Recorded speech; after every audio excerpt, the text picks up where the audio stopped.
जितने पत्रकारी साथी जानते हैं इस प्रदेश का सबसे बड़ा माफिया कौन है। वस्त्र बदलने से कोई कुछ नहीं बन जाता है, वस्त्र बदलने से कोई बहुत लाभ नहीं मिलता है। जो लोग ये आरोप लगा रहे हैं और खासकर जाति का लेकर के आरोप, ये कोई नई चीज नहीं है।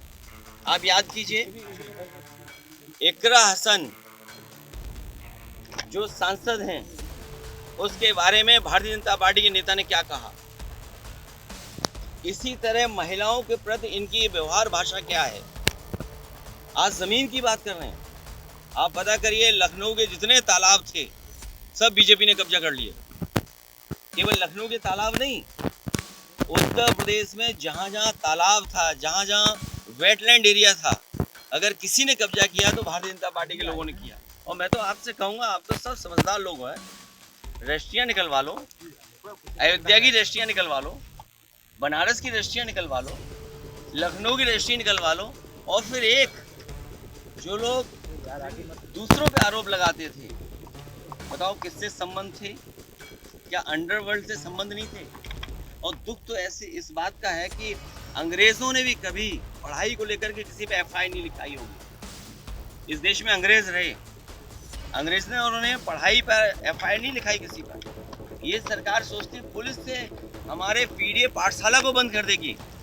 हम समाजवादी लोग संकल्प लेंगे, जब तक सरकार वहाँ पर टीचर्स ना पहुँचा दे, प्रिंसिपल ना पहुँचा दे, तब तक हमारी पीडीए पाठशाला चलती रहेगी, पीडीए ट्यूशन चलता रहेगा, जिस तरीके से हम लोग चलाते आए। ये जिनको हम लोगों ने बचपन से देख करके और जब से राजनीति में हम लोग आए,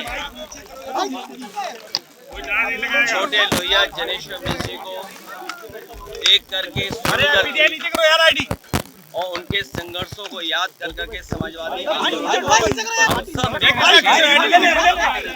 आगे बढ़ाने का संकल्प लेते हैं। आज हमारे साथ राम गोविंद चौधरी जी हैं, पार्टी के हमारे प्रदेश अध्यक्ष और पार्टी के और हर साल आज के दिन हम लोग यहाँ पर आते हैं और जनेश्वर मिश्र जी को याद करते हैं। समाजवादी नेता जनेश्वर मिश्र उस रास्ते को देकर के गए हैं, वो समाजवादी आंदोलन को देकर के गए हैं जो आज भी हम लोगों को रास्ता दिखा रहा है। आज भी देश की खुशहाली के लिए जो कभी डॉक्टर राम लोहिया ने, छोटे लोहिया जनेश्वर मिश्र जी ने, नेताजी ने जो समाजवादी रास्ता दिखाया था, उसी रास्ते से देश में खुशहाली आएगी। उसी समाजवादी सिद्धांतों कार्यक्रमों से समाज के हर वर्ग को सम्मान मिलने का काम होगा। इस आंदोलन को हम लोग कर देकर के गए हैं, हम सब समाजवादियों की जिम्मेदारी बनती है इस आंदोलन को और आगे लेकर के जाएं। इसी से देश की खुशहाली है, इसी आंदोलन से, यही समाजवादी सिद्धांतों कार्यक्रमों से ही हमारा देश मजबूत होगा। न केवल हमारा देश मजबूत होगा, बल्कि इसी सिद्धांत से चल करके हमारे देश की सीमाएं भी और सुरक्षित होंगी। इसलिए हमें खुशी इस बात की कि जिस आंदोलन में हम सब जुड़े हुए हैं, आज के दिन जब हम जनेश्वर मिश्र जी को याद कर रहे हैं तो ये संकल्प भी लेते हैं कि समाजवादी रास्ते पे चल करके जनता की सेवा करेंगे हम।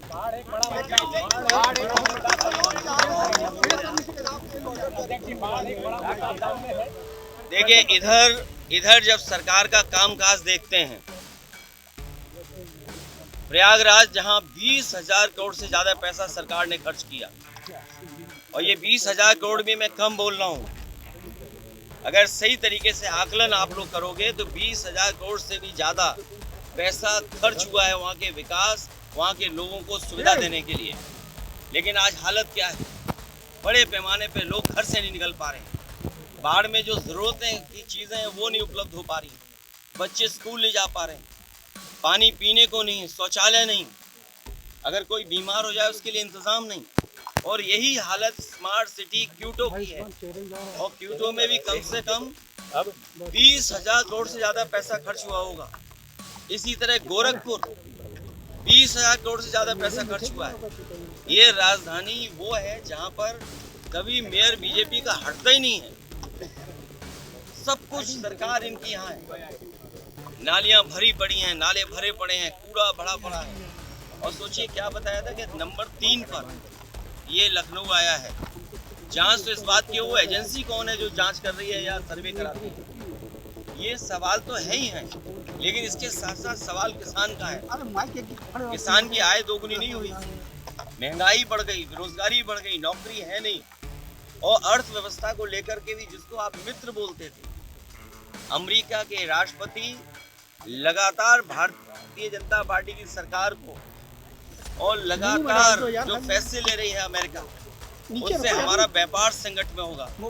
ये विदेश नीति कहाँ कहीं विदेश घूमने तो नहीं गई हमारी, कहीं ऐसा तो नहीं कि विदेश नीति विदेश घूम रही हो। और जो लोग आज स्वदेशी याद कर रहे हैं